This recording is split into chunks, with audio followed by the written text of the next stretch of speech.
See wisemarkets.com for program details and exclusions. Good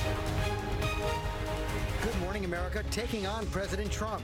Overnight, Rob Porter's first wife targets the women of the White House for their response to the abuse allegations against the former top aide. And what we're now learning about that Trump family scare, the white powder hoax that sent Don Trump Jr.'s wife to the hospital. Pipe dream. Chloe Kim, America's newest golden girl, the 17-year-old snowboarder soaring to victory while tweeting about breakfast right before taking the win. As Shaun White seeks redemption, can he claim gold again? Setting the record straight. The Bachelor fan favorite, who was reported missing by her mother, now telling all after getting booted from the show overnight. What's the real story behind her disappearance? And the race to be top dog. Thousands competing for the Westminster crown, but only one will win. Is it Lucy's lucky day? Could Biggie get a big victory? Or is Flynn's fluff going to win the judges' favor? Live in Times Square, this is GMA with Robin Roberts, George Stephanopoulos, and Michael Strahan. What was that, Michael? Those dogs are dripping in finesse, running around the ring. That's what you're here. Good morning, America. A lot of eyes, of course, on the Westminster competition and the other big competition as well, the Olympics. What a thrilling victory. Chloe Kim, this is a drop the mic moment right here. Bringing home gold, the nearly perfect score. But you think going for gold would be distracting enough, but obviously not for Chloe. In between runs, she was tweeting about ice cream and being hangry.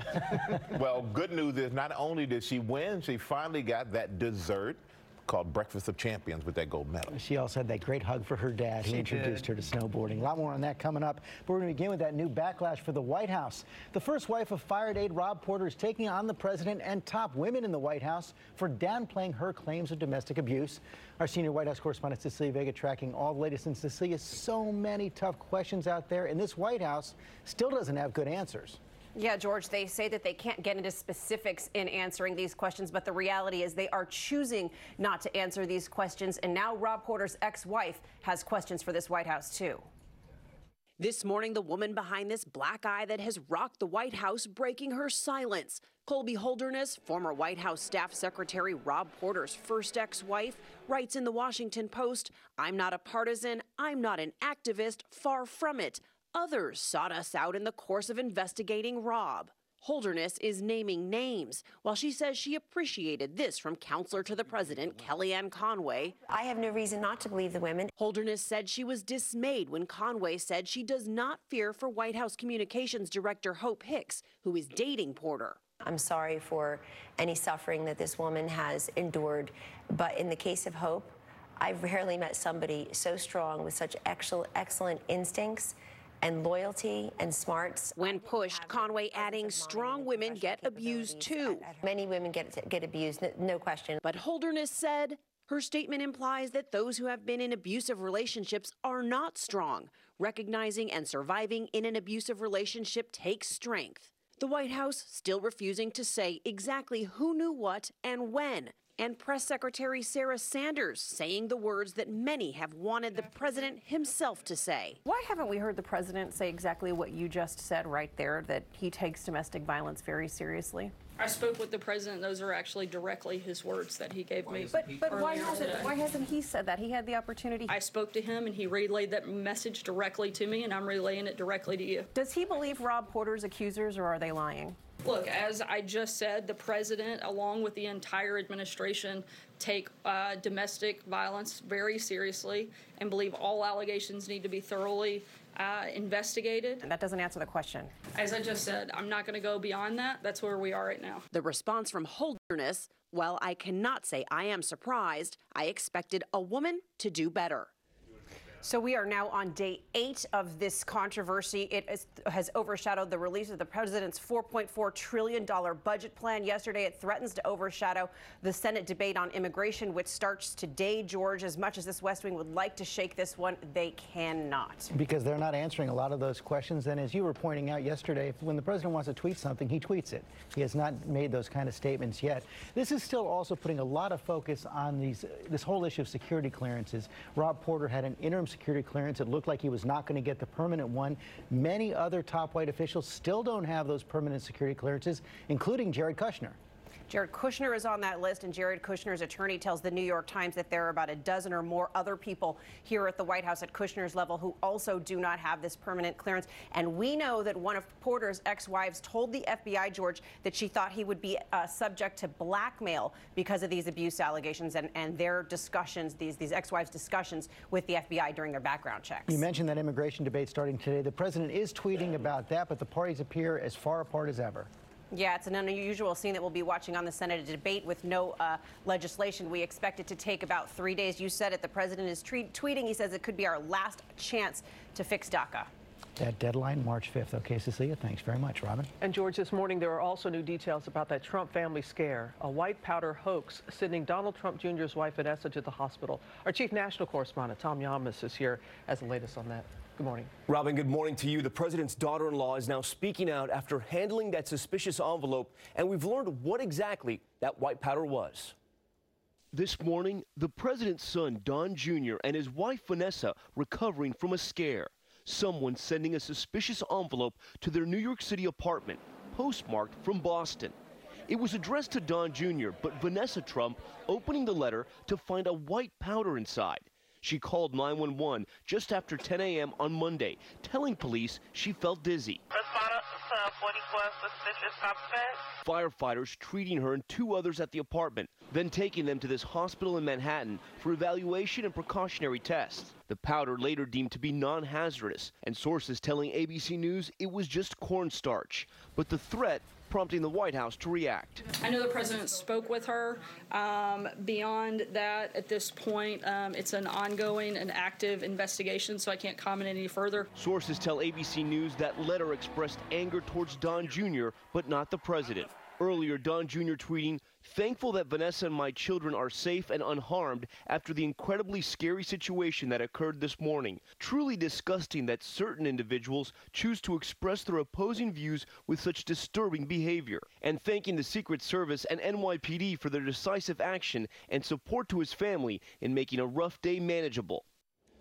Now, Vanessa Trump sent out this tweet. "Thank you so much for all the help today in New York City. Appreciate all the quick response to make sure that I was safe." She also thanked all those responding agencies as well, including the FBI and the Secret Service guys. That it all worked out. Yeah. All right. Thanks, Tom. Now to the Olympics. Team USA adding more gold this morning with that incredible performance by Chloe Kim. Two-time Olympic champion Shaun White is looking to match her, and he's out for redemption after the last Olympics. Amy is there for it all, and good morning to you, Amy. And Amy spoke with Chloe after that near-perfect run. Is that right? That is completely right, Michael. And you know what? It was perfection to those of us watching. I braved the frigid temperatures today to watch Chloe Kim dominate the half pipe. And she told me it isn't about the points or the final score for her. It's about the sport. And guess what? At 17 years young, Kim proving to the world today that she is the very best. Meet Team USA's new Golden Girl. Chloe Kim, your Olympic champion. Snowboarder Chloe Kim spinning her way to gold in the women's halfpipe. Now the third American snowboarder to fly into the top spot this Winter Games. A daring debut for the 17-year-old who was too young to qualify for Sochi. The native Californian wasted no time showing she's snowboarding royalty. The overwhelming favorite, this teen from Torrance showing little sign of nerves, with Kim's dad cheering her on with this homemade sign. And while waiting to hit this nearly perfect final run, Kim taking to Twitter, writing, "Wish I'd finished my breakfast sandwich, but stubborn self decided not to, and now I'm getting hangry." The snowboarding champ's a big foodie, showing her love for churros and ice cream throughout the games, even sharing a pre-Olympics pizza run. I'm glad I got some pizza into my system and a latte, and I'm feeling good, ready to go. But she was all business when it mattered most, saving the best for last, pulling out back-to-back 1080s. You were in this unique position of knowing no matter what you did on that last run, you were winning the gold. So tell me what was going through your mind. Just knowing that I had won the gold medal was insane. I'd hate to go home with the gold medal knowing that I could have done better. So I think that third run was just for myself. And Ariel Gold adding more hardware for the U.S. by winning bronze in the same event, even conquering the halfpipe with a dislocated shoulder. Gold got hurt in her training run in Sochi and didn't get to compete. The 21-year-old has been working with a sports psychologist to get her mind right.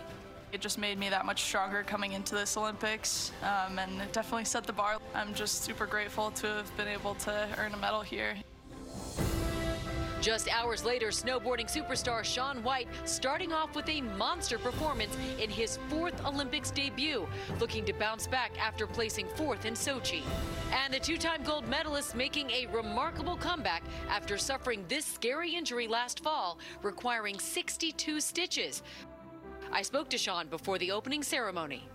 As I'm telling myself I'm going to be fine, you got to be confident, all these things, and you step out there knowing the dangers, and it's intimidating. But yeah, that's what it's all about. It's like overcoming those fears and those odds.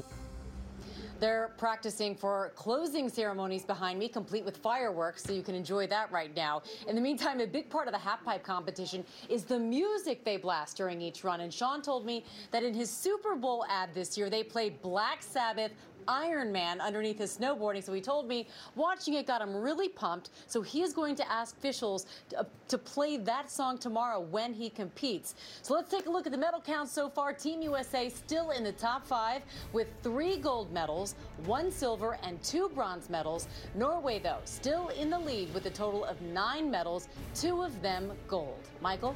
And Amy, another American star that's competing, Shawnee Davis. What's going on with him?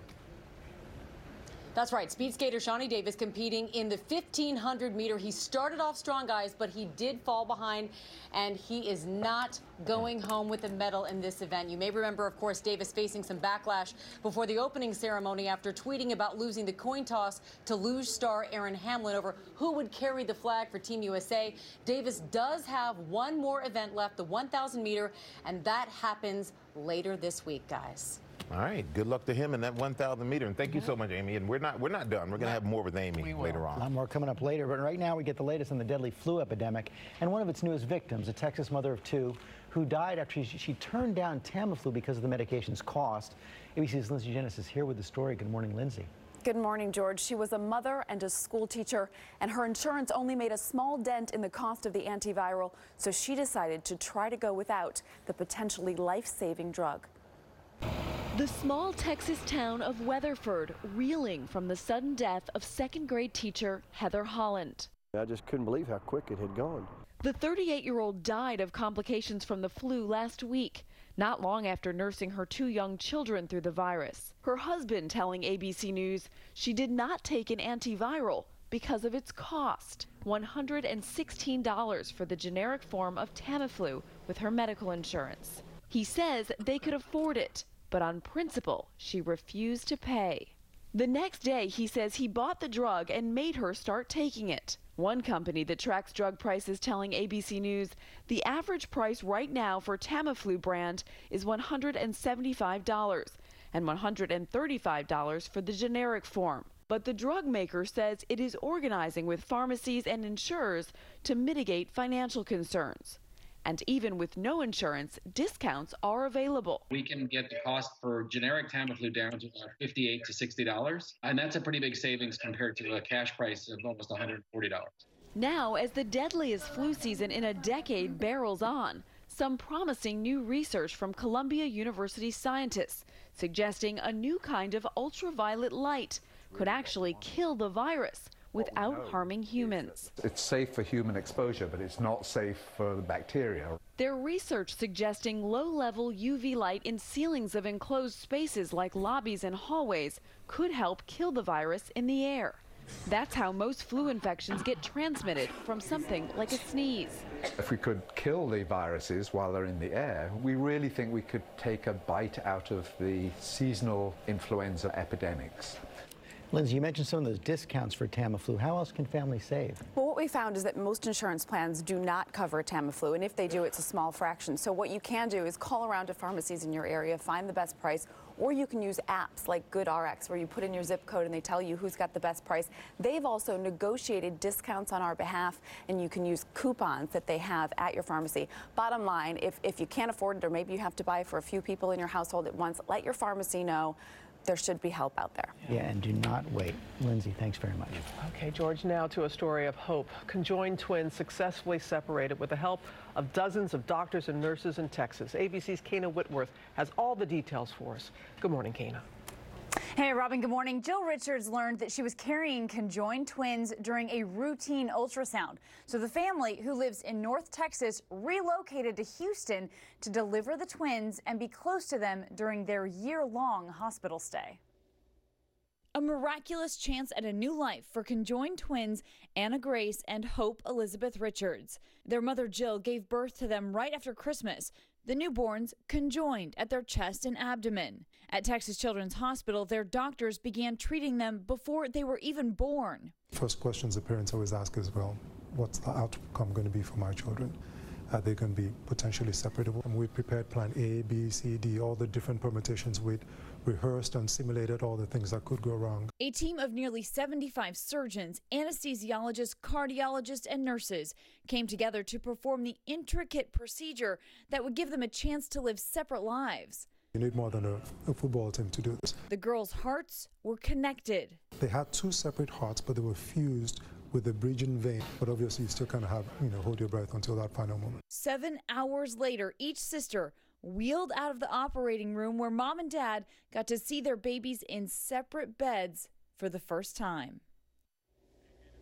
Can't imagine what that was like for those parents. The girls also shared part of their diaphragm and liver, but now they should be able to go home in about a month. Guys, that's wonderful. Thanks for sharing that. Really amazing what they can do. Oh boy, glad you're okay. And now to those brand new portraits of President Obama and First Lady Michelle Obama. Getting a lot of reaction this morning. The paintings making their way to the National Portrait Gallery and marking two major firsts. They're the first official portraits of an African-American first couple and the first painted by black artists to be displayed at the gallery. Mrs. Obama says she felt an instant sister-girl connection with artist Amy Sherald, and President Obama says he's a big admirer of Kehinde Wiley, even though he says the artist refused to give him less gray hair and smaller ears. Maybe he should have consulted a little bit more and said, hey, hook me up right here and there. People were having a lot of fun with it on social media. Those are real path-breaking portraits right there. Absolutely. Yeah. Absolutely. And the memes are great that came with it. The Homer Simpson falling back, and the Beyonce. Yeah, they were really good. And the Obamas were good sports about all always. that. Let's go to Rob now. Got a big chill across the Midwest. Yeah, guys, middle of February now, so it is cold out there. But you got to embrace it, and this young man did this in Ozark, Missouri on Sunday. Under the trampoline, jumping for joy. Oh, just a little bit of freezing rain coating that trampoline. Nobody got hurt there. It's some fun. Here's the cold air. Yeah, exactly. Look cool, too. 12, it feels like in Chicago. Feels like the teens across I-95. 17 is the wind chill in St. Louis. Big warm-up coming tomorrow and on Thursday. 60s. Might be 78 degrees in Charleston. A little bit of rain with this, but that warm-up certainly will feel good. Your local forecast is 30 seconds away, but right now, your Tuesday Trivia brought to you by Walmart.